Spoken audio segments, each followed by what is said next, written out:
how's it going? Well, I'll tell you what, it's been a couple days longer than I wanted since the last video, and I'm going to have to try to get a little better about that, you know, especially when I say tomorrow, then that tomorrow I need to actually make the video that I said I was going to. Anyway, in the last video I asked a question about what was the one three-word sentence that people are afraid to say, and I was actually a little bit surprised because I was thinking about one in particular, and you guys all came up with a little bit more than I had expected. There was one that, well, let's see, there was the "I was wrong" phrase. That's a very good one, and it's very, very much one that a lot of people don't like to say. And then there was things like "I am sorry," "I will help," "it's my fault," and stuff like that.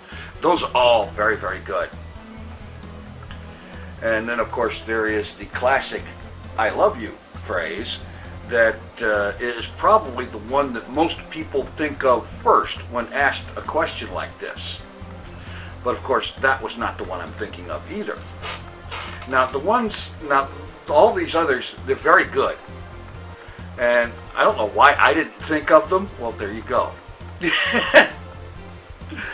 I should have.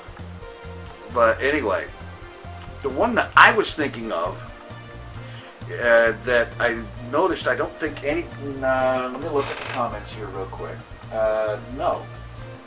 Nobody used this one. The one I was thinking of is the phrase, "I don't know." And it's become almost like an epidemic or something these days, that most people don't want to admit they don't know something. And this is most especially true of professionals or so-called experts in whatever field. They don't want to admit they don't know. And that's like teachers, professional experts, all kinds of things like that, you know, experts on this particular subject or that or whatever. They're known to be experts, and it's like they become allergic to saying that they don't know something in that field, you know, because they've got a reputation as an expert, and if they go around saying "I don't know," then they're worried about maybe losing that reputation or something. I don't know. I'm not 100% certain. I don't know. See, I'm not afraid to say I don't know. If I don't know something, I'll say it. Another group that is very big on not saying it or not wanting to say that they don't know something, and this is not true of all, but it is true of a lot, and that is any kind of preacher. And it doesn't matter what they're preaching, by the way. It doesn't matter what flavor of preaching they're doing. There's a lot of them that simply don't want to admit they don't know something. Again, they've got this expert reputation thing going on. And I think a lot of them feel like that if they admit they don't know something, then that cuts their credibility some as being some kind of a expert source or whatever on biblical material of whatever kind. But the honest truth is, nobody knows everything. And it's really, I think, important that when you don't know something, don't admit you don't know it. Don't crank people on figuring that, okay, this person's an expert, they haven't said they don't know, so they must know, and yada, yada, yada, yada. When in truth, nobody knows everything. And as a matter of fact, the older you get, the more you figure out that you don't know. That's something that I've learned over the years. The older I got, the more I realized I don't know. And that is a huge amount of stuff. And it's not that I don't know anything. I know a lot of things about a lot of things, but there is even more that I don't know.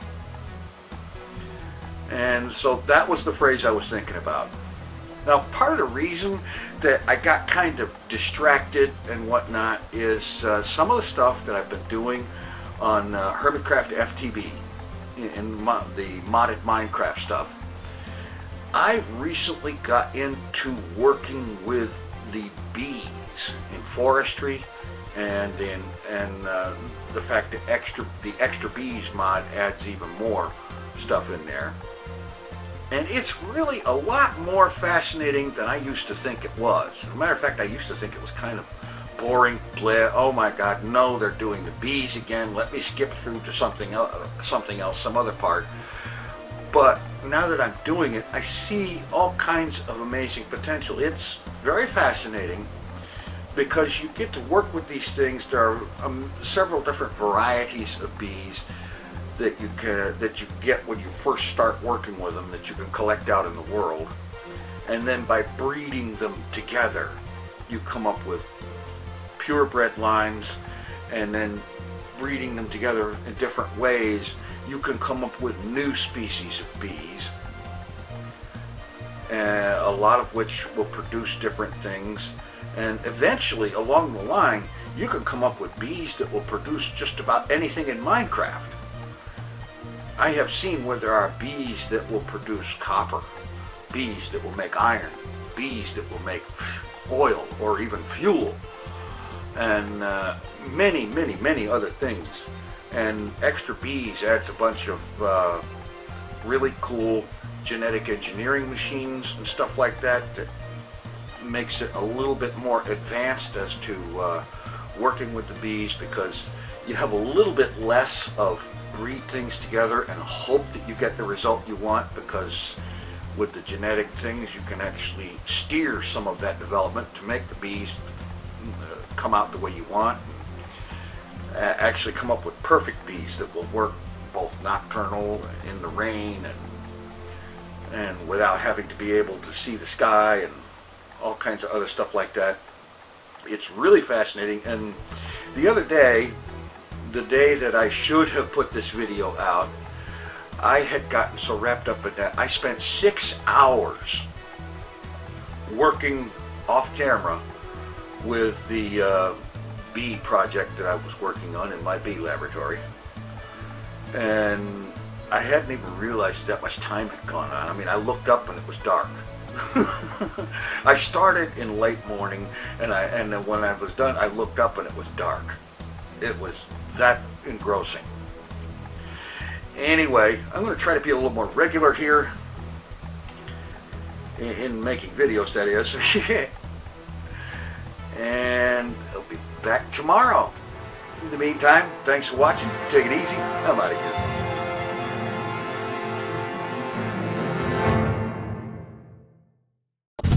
Mr. TinFoilChef.